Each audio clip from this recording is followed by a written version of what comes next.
Apex Insider is made possible by the support of Global Eagle. Connect, entertain, empower with innovation from Global Eagle. You're watching Apex Insider, the web series bringing you exclusive insights and opinions from thought leaders in the passenger experience industry.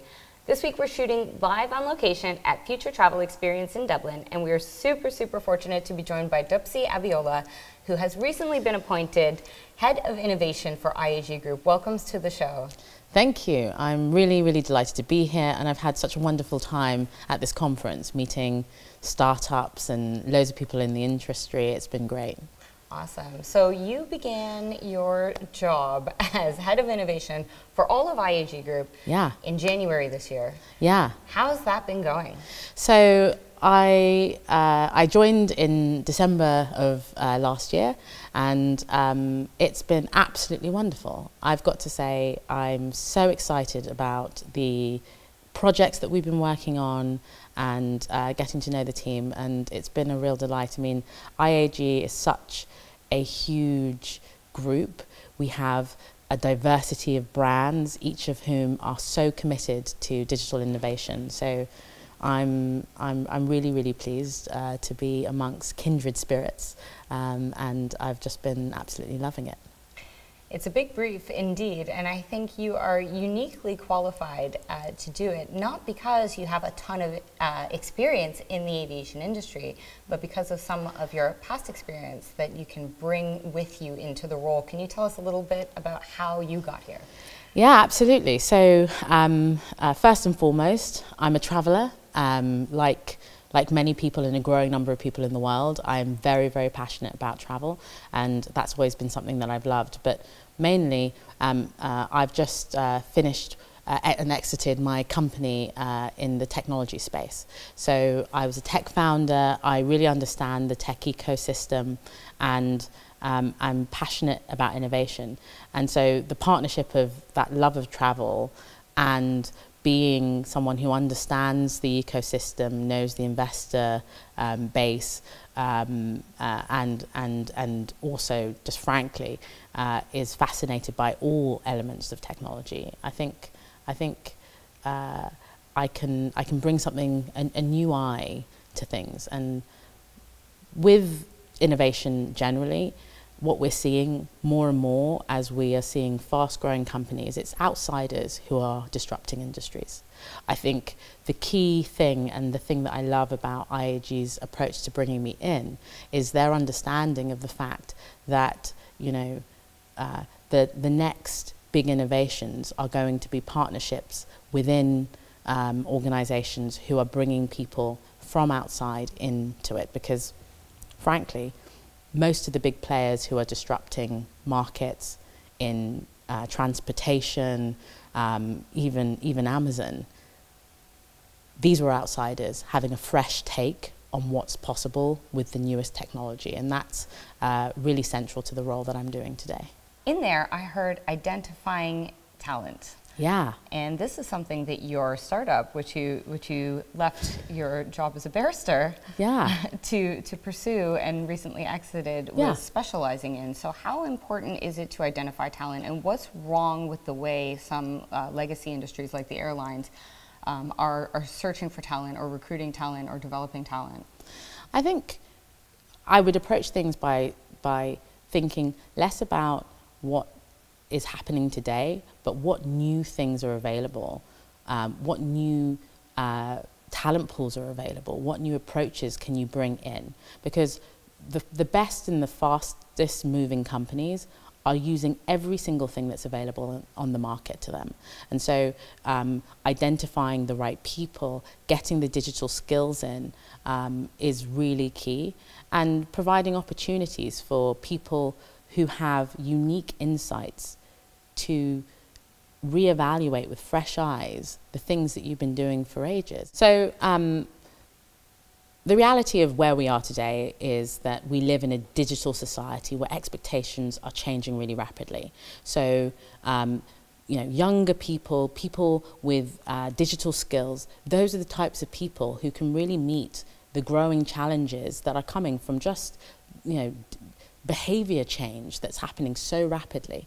It's incredible to think that the smartphone didn't exist that long ago, and the pace of innovation keeps on going. So in order to keep up with those things, you really need to be thinking in new ways and constantly reevaluating how you can ensure that you can future-proof your business by making sure that the future tastemakers, the future developers and innovators in this space are coming in and really are working alongside you know, the veterans of the industry. I totally agree with everything you've just said. I know a few years ago in the industry, there was a lot of talk about, so you sort of had this level of person who wanted to bring in startups, wanted to work with startups, 100%. But they had a difficult time getting buy-in from the, you know, the C-suite. Yeah. And do you think that attitude is changing? Is it easier to get the buy-in now?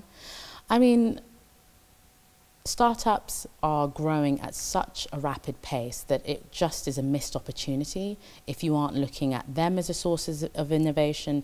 I mean, frankly, you have to look everywhere.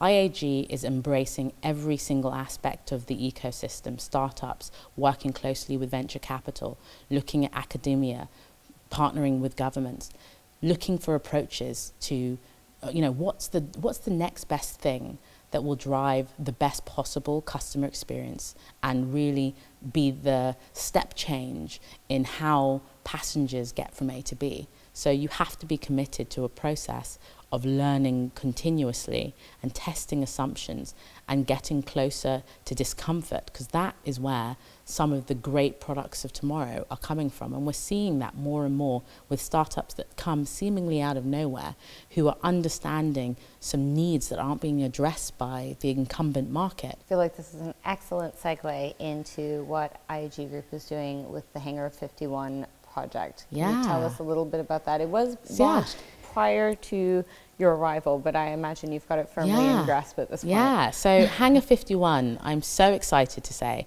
we've just launched our latest program. We're in our 3rd year, and each year we are building upon the building blocks of the year before.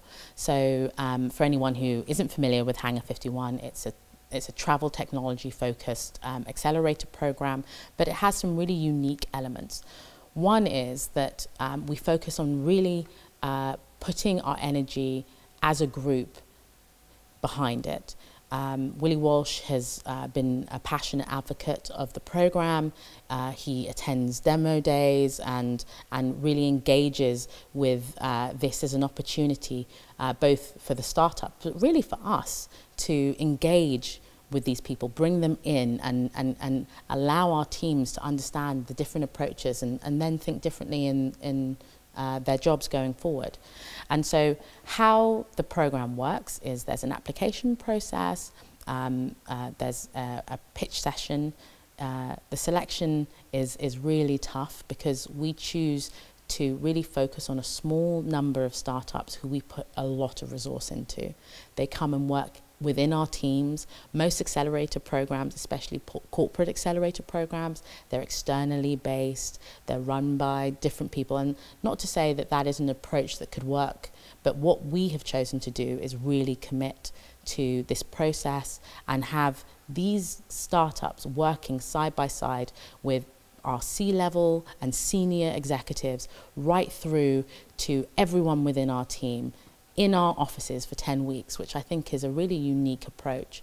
And what we're seeing with startups like Valentio, who was here presenting today, is that the outcomes can be really, really impressive. I mean, in the 9 months since they've left Hangar 51, our last program, they've raised huge amounts of funding and their growth is really, really encouraging. Valentio were based outside of the Chief Commercial Officer's office in Iberia, one of our group companies, because we feel that it's that level of engagement that really gets the best value for both us and for them.